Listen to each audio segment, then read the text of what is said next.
ce mois d'octobre 2013, la conjoncture économique semble s'éclaircir. Le FMI, comme l'OCDE, ont révisé un petit peu à la hausse leurs prévisions économiques pour l'année prochaine, avec une double évolution. Premièrement, les pays avancés vont un peu mieux. Deuxièmement, la croissance se ralentit au niveau des pays émergents. Rentrons un peu dans le détail. Au niveau des pays avancés, la nouvelle optimiste, c'est le retour de la croissance au sein de la zone euro, avec la sortie de récession des États de l'Europe du Sud et une augmentation de la consommation attendue en Allemagne. On estime que la zone euro pourrait enfin rebondir avec un taux de croissance, par exemple pour la France, qui devrait se situer l'année prochaine autour de 1%. Ce n'est pas l'Amérique, mais c'est déjà mieux évidemment que les 0,2% de croissance attendue pour 2013. En ce qui concerne les États-Unis, perplexité un petit peu à bord entre des fondamentaux de croissance qui sont plutôt positifs, avec un chômage certes qui diminue lentement, mais qui entame une décrue certaine. Deuxièmement, une reprise de l'investissement qui consolide la croissance, qui devrait de ce fait dépasser 2%. Néanmoins, il y a deux grandes menaces. Il y a le shutdown, le fait que républicains et démocrates ne s'entendent pas sur le budget 2014 et que le budget est complètement bloqué avec 800 000 fonctionnaires fédéraux qui sont aujourd'hui en chômage technique.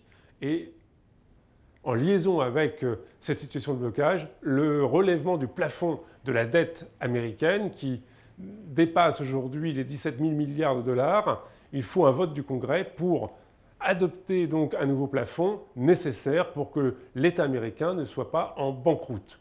Évidemment, les discussions, le débat est une source d'anxiété pour les marchés financiers et donc pourrait entraîner par ailleurs une diminution de la croissance américaine entre 0,1 à 0,2 points par semaine de désaccord entre républicains et démocrates. En ce qui concerne les pays émergents, on constate un affaiblissement de la croissance qui est lié à une stagnation du commerce international, qui est lié également à la mutation de leur économie. Ils ont fait le plein de la société, on va dire, de production et d'exportation. Ils passent à une société de consommation. Ça ne s'invente pas du jour au lendemain. Il faut créer des réseaux de distribution. Il faut du pouvoir d'achat au niveau des salariés, des actifs, qu'ils soient chinois, indiens ou brésiliens. Et aujourd'hui, il y a des blocages, en particulier au niveau financier. D'autre part, on commence à s'interroger sur l'état financier réel de certaines activités dans ces pays.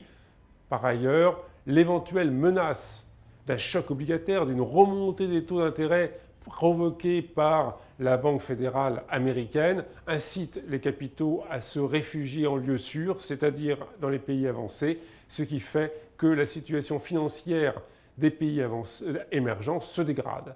Par ailleurs, un certain nombre d'entre eux enregistrent des déficits commerciaux importants, que ce soit l'Inde ou également quelques pays d'Amérique latine, ce qui évidemment commence un petit peu à inquiéter les marchés financiers. De ce fait, le taux de croissance des pays émergents devrait diminuer, se situer autour de 4,5% contre 5 ou 6 il y a encore 1 ou 2 ans. Donc on voit que la fête est terminée et qu'on revient à des taux plus convenables et plus en phase avec de toute façon les potentiels économiques de ces pays et de l'économie mondiale en règle générale.